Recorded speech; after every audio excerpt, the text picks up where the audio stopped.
everyone, welcome back to Xylem Learning. നിങ്ങളുടെ സ്വന്തം Arunima miss ആണ്.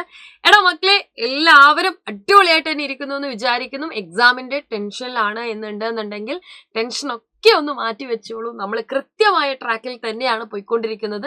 മാറിയ എക്സാം പാറ്റേണിനനുസരിച്ചുള്ള ക്വസ്റ്റ്യൻസ് തന്നെ നമ്മൾ ഒരുപാട് ചെയ്ത് നോക്കിയിട്ടുണ്ട്. നിങ്ങൾ എല്ലാവരും ലൈവുകളൊക്കെ കാണുന്നുണ്ട് എന്ന് വിചാരിക്കുന്നു. നമുക്ക് എന്ത് ചെയ്യാം, ക്വിക്കായിട്ട് കുറച്ച് ചോദ്യങ്ങൾ എന്ത് ചെയ്യാം, ഒന്ന് റിവൈസ് ചെയ്യാം.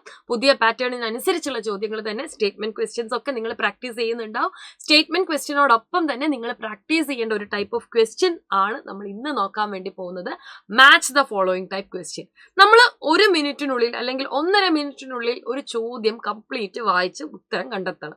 ഇതാണ് ഈ കോമ്പറ്റേറ്റീവ് എക്സാമിന്റെ ഏറ്റവും വലിയ ടാസ്ക് എന്ന് പറയുന്നത്. ഒരു സ്റ്റേറ്റ്മെന്റ് ക്വസ്റ്റ്യന് എത്ര ടൈം എടുക്കുന്നോ അത്ര തന്നെ ടൈം എടുക്കുന്ന ക്വസ്റ്റ്യൻ ആണ് ഈ മാച്ച് ദ ഫോളോയിങ്. അപ്പൊ നമുക്ക് നോക്കാം എങ്ങനെയാണ് ഇതിന്റെ ആൻസർ കണ്ടുപിടിക്കാന്ന്. Kerala agricultural university, central plantation crop research institute of India, central tuber crop research institute of India, rubber research institute of India. ഇന്ത്യയിലെ പ്രധാനപ്പെട്ട ഇമ്പോർട്ടന്റ് ആയിട്ടുള്ള അഗ്രികൾച്ചർ റിസർച്ച് ഇൻസ്റ്റിറ്റ്യൂട്ട് ആണ് കൊടുത്തിരിക്കുന്നത്. അപ്പൊ ഇത് എന്ത് ചെയ്യണം, കൃത്യമായിട്ട് നിങ്ങൾ കണ്ടെത്തണം. അപ്പൊ ഇതിന്റെ ടാസ്ക് എന്ന് പറയുന്നത്, നിങ്ങൾക്ക് ഇതിൽ 2-3 എണ്ണം പരിചയം ഉണ്ടാവും, ചിലപ്പോൾ ഒന്നും അറിയത്തുണ്ടാവില്ല. മാച്ച് ദ ഫോളോയിങ് ക്വസ്റ്റ്യൻ ആകുമ്പോൾ ഒരു വലിയ എളുപ്പം എന്ന് പറയുന്നത്, നിങ്ങൾക്ക് ഏകദേശം അറിയാമെങ്കിൽ കൂടെ ഓപ്ഷൻസിൽ നോക്കിയിട്ട് എലിമിനേറ്റ് ചെയ്തിട്ടൊക്കെ എന്ത് ചെയ്യാൻ വേണ്ടി പറ്റും, ആൻസറിലേക്ക് എത്താൻ പറ്റും. അപ്പൊ ഇങ്ങനത്തെ ക്വസ്റ്റ്യൻ എനിക്ക് 2 എണ്ണം ഇതിൽ അറിഞ്ഞുകൂടാ എന്ന് എഴുതണ്ട എന്ന് വിചാരിക്കരുത്. നിങ്ങൾക്ക് ഓപ്ഷൻ നോക്കിയിട്ടും എന്ത് ചെയ്യാൻ പറ്റും, ആൻസറിലേക്ക് എത്താൻ പറ്റും. ഇപ്പൊ കേരള കാർഷിക സർവകലാശാല എവിടെയാണ്?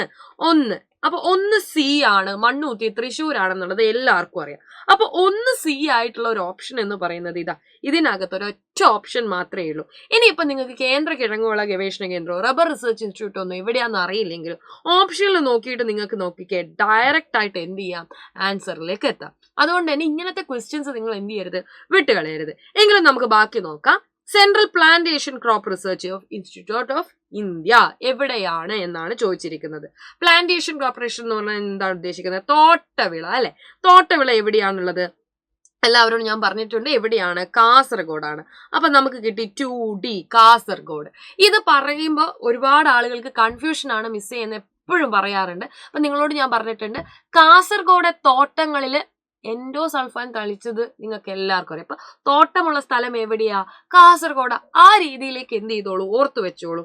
പിന്നെ ചോദിച്ചിരിക്കുന്നത് കേന്ദ്ര കിഴങ്ങുവിള ഗവേഷണ കേന്ദ്രം.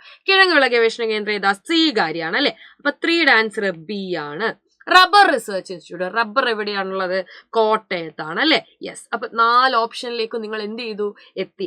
അപ്പൊ ഓപ്ഷനിൽ നോക്കി ഉത്തരം കണ്ടുപിടിക്കാനുള്ള എളുപ്പം എന്താ, നമ്മളിത് 4ഉം എഴുതി വരുമ്പോഴത്തേക്ക് കുറച്ച് അധികം സമയമായി അല്ലെ. പക്ഷെ ഒന്നാമത്തത് തന്നെ നോക്കുമ്പോ അല്ലെ, D ഡയറക്റ്റ് ആയിട്ട് എന്ത് ചെയ്തിട്ടുണ്ട്, കറക്റ്റ് ആയിട്ട് കൊടുത്തിട്ടുണ്ട്. ഇങ്ങനെ നിങ്ങൾക്ക് എന്ത് ചെയ്യാം, വളരെ എളുപ്പത്തിൽ കറക്റ്റ് ആയിട്ടുള്ള ആൻസർ എന്ത് ചെയ്യാം, പിക്ക് ചെയ്യാൻ പറ്റും. അങ്ങനത്തെ ചോദ്യങ്ങൾ എന്ത് ചെയ്യുക, ഉറപ്പായിട്ടും ഓർത്തു വെക്കുക. ഇനി രണ്ടാമത്തെ ഒരു ടൈപ്പ് ഓഫ് ക്വസ്റ്റ്യൻ കാണിച്ചു തരാം. Identify the correct pair. ഇതും വളരെ സിമ്പിൾ ആയിട്ട് കാണും. ആസിഡുമായിട്ട് ബന്ധപ്പെട്ട് ചോദിച്ച ഒരു ചോദ്യമാണ്.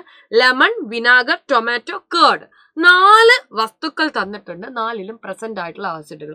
കാലാകാലങ്ങളായിട്ട് ഈ ആസിഡ് ചോദിക്കുന്ന ഒരു ക്വസ്റ്റ്യൻ ആണിത്. സബ്സ്റ്റൻസും ആസിഡും. ആദ്യമൊക്കെ നമ്മളോട് സിമ്പിൾ ആയിട്ട് ഒറ്റയൊന്നിലേ ചോദിച്ചിട്ടുള്ളൂ. ലെമണിലുള്ള ആസിഡ് താഴെ കൊടുത്തിരിക്കുന്നതിൽ ഏതാണ്, സിട്രിക് ആസിഡ് ഉണ്ടാവും, ഓക്സാലിക് ആസിഡ് ഉണ്ടാവും, അസറ്റിക് ഉണ്ടാവും, ലാക്റ്റിക് ഉണ്ടാവും. ഇവിടെ ഇപ്പൊ എല്ലാം കൊടുത്തു മാച്ച് ചെയ്യാനാ പറഞ്ഞത്. ലെമൺ എല്ലാവർക്കും അറിയാം, സിട്രിക് ആസിഡ് ആണുള്ളത്. ലെമൺ എന്ന് പറയുമ്പോൾ ഒന്നും കൂടെ ആലോചിച്ചോളാം, വിറ്റാമിൻ C ഒക്കെ ഉള്ളത് ഏതിലാണ്, ലെമണിലാണ്. വിനാഗർ ഓക്സാലിക് ആസിഡ് എന്നാ പറഞ്ഞിരിക്കുന്നത്. വിനാഗർ ഓക്സാലിക് ആസിഡ് ആണോ, അല്ല. വിനാഗർ ആണ് അസറ്റിക് ആസിഡ് എന്ന് പറയുന്നത്. വിനാഗറിൽ ഏതാ, അസറ്റിക് ആസിഡ് ആണുള്ളത്. വിനാഗറിൽ അസറ്റിക് ആസിഡ് ആണുള്ളത്. ടൊമാറ്റോയിലോ, ടൊമാറ്റോയിലാണ് നമ്മൾ പഠിച്ച ഓക്സാലിക് ആസിഡ് വരുന്നത്. ടൊമാറ്റോയിലാണ് ഓക്സാലിക് ആസിഡ് വരുന്നത്. കേർഡിലാണ് ലാക്റ്റിക് ആസിഡ്. ഇനി എടാ പാലാ ചോദിച്ചതെന്ന് വെച്ചാൽ, പാലുമായിട്ട് ബന്ധപ്പെട്ട് എന്ത് കണ്ടാലും നിങ്ങൾ എന്ത് ചെയ്തിക്കോ, ലാക്റ്റിക് ആസിഡ് കുത്തിക്കോ. ഓക്കെ. അപ്പൊ പാല്, കേർഡ്, മോര് ഇതൊക്കെ ചോദിച്ചു കഴിഞ്ഞാലും ഏത് തന്നെയാ, ലാക്റ്റിക് ആസിഡ്. അപ്പൊ 1ഉം 4ഉമാണ് ഇതിൽ ശരിയായിട്ടുള്ളത്. സോ ഏതാണ്, ഓപ്ഷൻ 3 ആണ്. അപ്പൊ ഇങ്ങനെയുള്ള ചോദ്യങ്ങൾ എന്ത് ചെയ്യുക, കറക്റ്റ് ആയിട്ട് പഠിച്ചു വെക്കുക. ആസിഡുകൾ ചിലപ്പോൾ വിറ്റാമിൻസ് ആയിരിക്കും ചോദിക്കുന്നുണ്ടാവുക.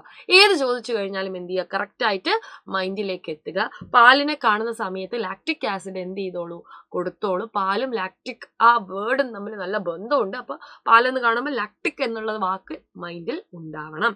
ഓക്കെ, അതുപോലെ തന്നെ നിങ്ങളോട് ചോദിക്കുന്ന വളരെ ഇമ്പോർട്ടന്റ് ആയിട്ടുള്ള ഒരു ക്വസ്റ്റ്യൻ ആണ് ഈ ഒരു സിമ്പിൾസ് നോക്കാൻ വേണ്ടിയിട്ട് അല്ലെ. അപ്പൊ ഈ സിമ്പിൾസിന്റെ ഏത് സിമ്പിളും നിങ്ങളോട് ചോദിക്കാം. പല പ്രാവശ്യം എക്സാമിന് ചോദിച്ച ഒരു ക്വസ്റ്റ്യൻ ആണ് ഈ സിമ്പിൾസ്.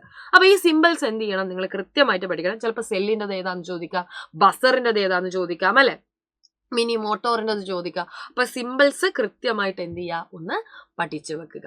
ഓക്കെ, അപ്പോൾ അടിപൊളിയായിട്ട് ഇങ്ങനത്തെ ക്വസ്റ്റ്യൻസ് ഒക്കെ എന്ത് ചെയ്യുക, ഒന്ന് കോൺസെൻട്രേറ്റ് ചെയ്യുക. അപ്പോൾ ഇതോടൊപ്പം തന്നെ നമുക്ക് എന്ത് ചെയ്യേണ്ട ആവശ്യമുണ്ട്, നമ്മുടെ എക്സാമിന് അല്ലെ, ആനുവൽ എക്സാമിനും പ്രിപ്പയർ ചെയ്യേണ്ടതുണ്ട്. അപ്പോൾ റിവിഷൻ ബാച്ച് ഒക്കെ നമുക്ക് എന്ത് ചെയ്യാണ്, ലൈവായിട്ട് മക്കൾ പഠിച്ചുകൊണ്ടിരിക്കുകയാണ്. ഇപ്പോഴും ജോയിൻ ചെയ്യാൻ താല്പര്യമുള്ള ആളുകൾ ഉണ്ടെന്നുണ്ടെങ്കിൽ എന്ത് ചെയ്യുക, താഴെ കാണുന്ന നമ്പറിൽ കോൺടാക്ട് ചെയ്യുക. അടിപൊളിയായിട്ട് പഠിക്കുക. ഓൾ ദ വെരി ബെസ്റ്റ് മക്കളെ, അടിപൊളിയായിട്ട് പഠിക്കുക.